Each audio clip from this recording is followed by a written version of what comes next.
see TQIW moving on that side. So we also have Sister Shivani here walking in. I'd like to acknowledge her presence. Sister Shivani, please welcome. Over to you, Tony. Thank you. I can sit here and whichever way. Yeah, I can do so. Switch on the mic from there. I'll I can do this first. And what are we trying to accomplish this evening? This organization, TQI, I'm going to set the stage by sharing with you what TQIW is all about, so that you have an appreciation. I have to wait 2 seconds? Okay, technology. But I can talk. Yeah. So I want to share with you what TQIW is all about, and so you have a little flavor of what this community is trying to accomplish. We are still in a very early stage of startup, but it's coming along, very beautifully. And then I will also set the stage for the context of the subject today, which is actually a very tough subject, yeah, because we know so little about it. And then, we'll do the panel discussions. I have one request to make of all of you. If you could kindly put off your cell phones, yeah, and mobile phones. This is a very serious session. It will be worth your while to give it your fullest attention, yeah, because it's a subject which you will hear a lot of new things that we haven't heard before, and get to appreciate some perspectives which are quite profound and quite deep, and allow you to reflect on those and help you to ask questions at the end of the presentations. So, Kancha, can I start now? Okay. So, what is TQIW? This is really an attempt to set up what I call as an intentional community. Yeah, a community of people who are interested in well-being. Yeah, and really it's a knowledge platform. And at this knowledge platform, we are creating by collaborating. And today is a typical example of that creation process. We've got some experts who are going to talk about a particular subject in which they have deep domain knowledge, and they're going to share their knowledge with all of us, including the panelists between themselves, and hopefully we would have created a knowledge base which is better than what we individually know. Yeah? And then our next attempt would be, once this knowledge base is established, we would like to distribute it to as many people as possible so they can benefit from it. And that process is step 2, after the knowledge is created, and we normally do that by publishing the takeaways and the entire event on our website, and encourage anybody who's interested to go to our website and have free access to that knowledge that we put on the platform. And then our third stage is actually just the application of that knowledge, right?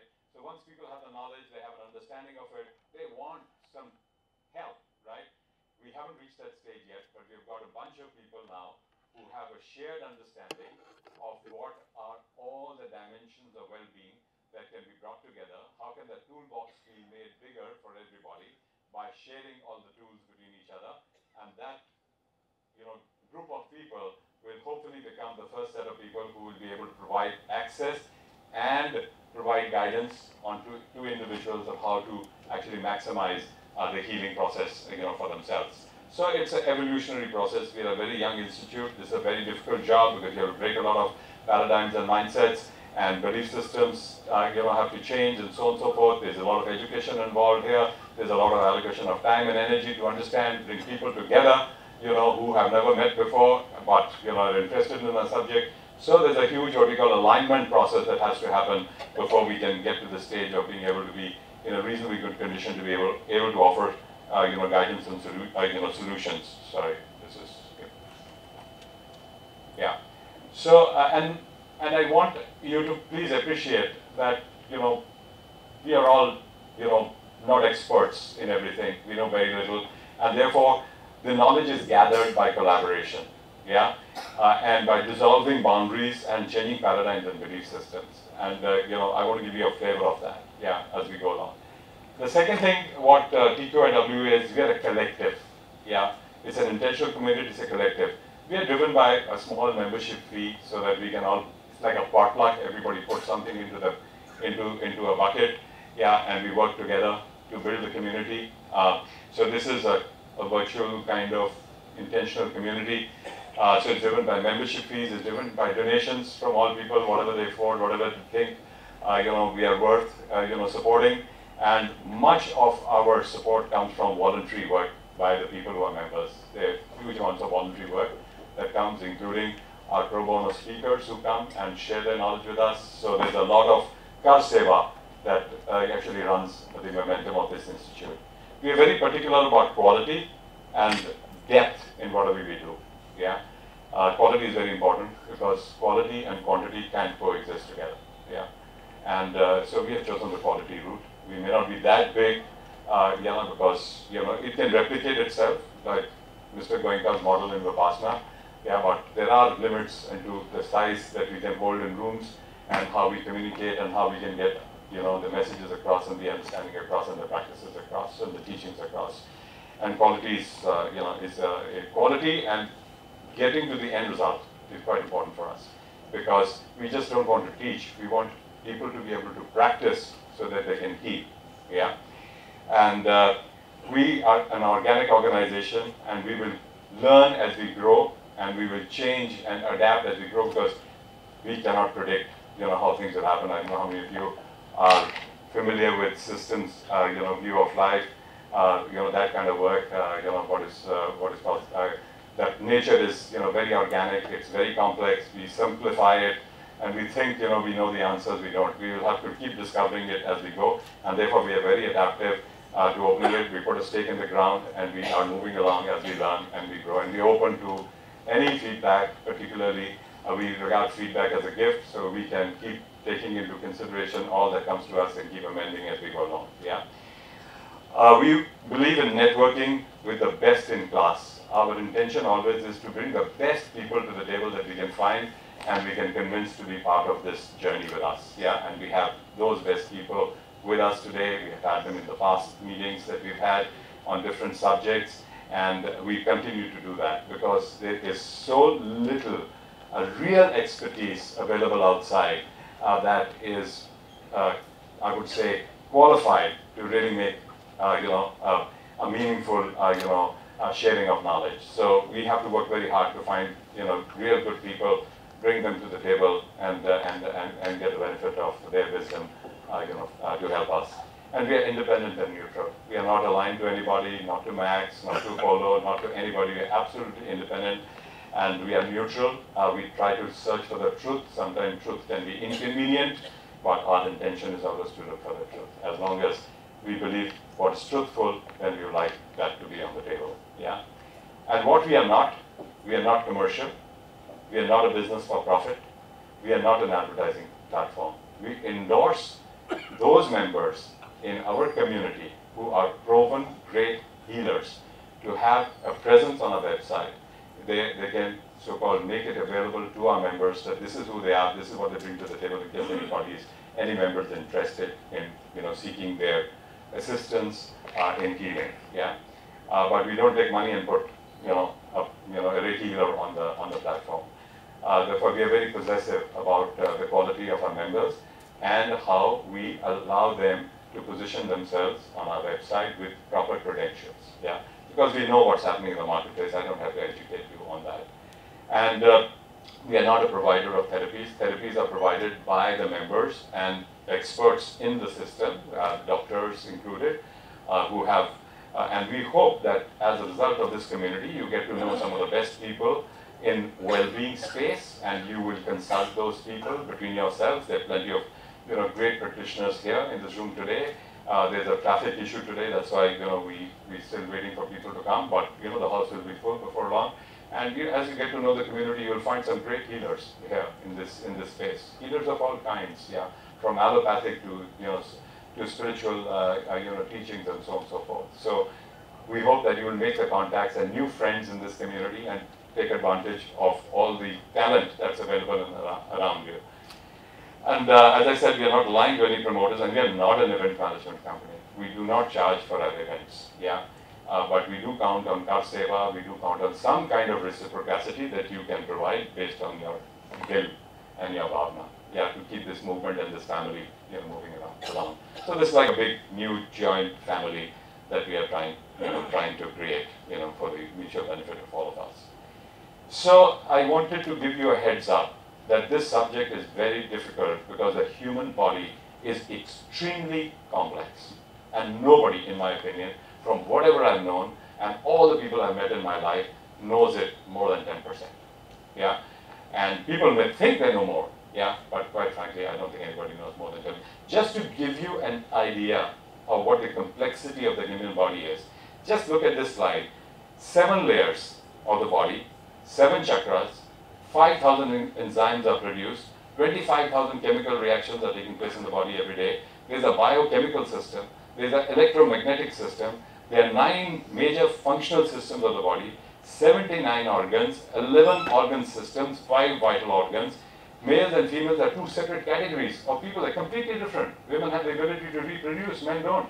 Yeah, machines are different, completely. Yeah, 3 main nadis, 72,000 nadis connected to 114 chakras, and a life force which has time limits.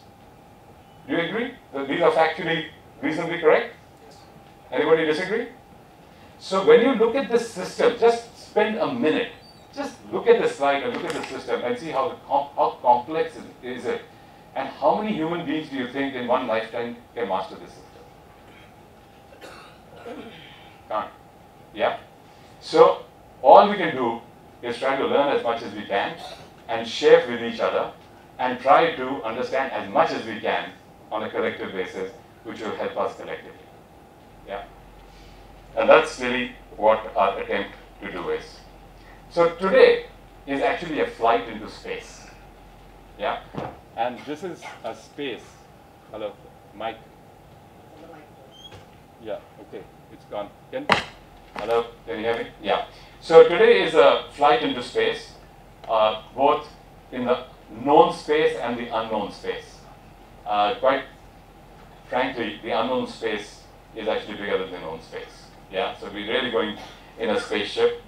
And the flight announcement I like to make as you sit in the spaceship is that firstly, we accept we are in a vast universe and don't have all the answers. Yeah. Secondly, that the body, mind, and soul are interrelated and interconnected. Yeah. At a high level, we understand it. At a deeper level, we are still struggling to understand what that really means. Be prepared for paradigm shifts and belief system changes. Yeah. And the Creator has empowered us to heal ourselves, and we need to trust the Creator. Yeah, a thing, an attribute that we have forgotten as a result of modern life or whatever. And we have to also understand each person is unique and needs customized treatment, and you have to participate in that with your intuition. Yeah. So this is my kind of lead-in for the event today. And I want to give you a feel for the paradigm changes and belief system changes that you should be looking at. You've got to move from the physical to the metaphysical. There are lots of things which don't manifest physically, but exist. Yeah? X-rays, exist, we know, right? But you can't see them. Symptoms, we have always treated illness on symptoms basis, not on a root cause basis. Yeah? And we have always looked at present life as the only influence that is affecting our well-being. There's a huge influence of the past life also that comes into the present life. And there's a lot of research now that's available, which is visible, from very senior people of how memories are stored in our cells and they pass from one, life to the other. Then from an outside-in view, which is what we have practiced, particularly in the recent past, we've got to look at from an inside-out view. Yeah? And a visible phenomena to an invisible phenomena, from an evidence-based medicine to experience-based results. This is a huge debate. Yeah, a lot of people, particularly in the mainstream, will not like to practice anything unless it's scientifically proved. Yeah, and that is a very long process. We don't have the capability or the bandwidth to actually even prove it scientifically at this stage. Yeah, because it's beyond the realm to understand it. And we know that more science progresses forward, the more closer it becomes to spirituality. Einstein, lots of quotes hanging around, as you can know, that spirituality and science are the flip sides of the same coin, and one day they'll converge. Yeah, and therefore,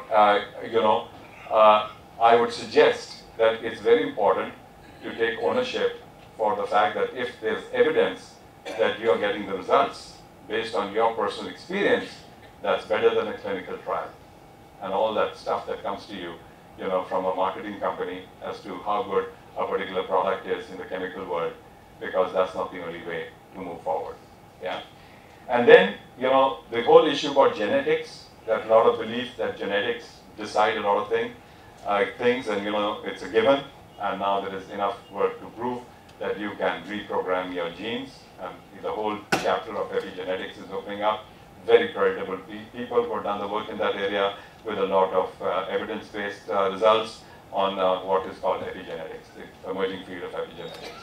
And then, we have also got traditionally used to synthetic medicines, and there is a big opportunity in natural cures, and we have always relied only on the doctor, to help us in the times of difficulty. Time has come for you to become a half doctor yourself.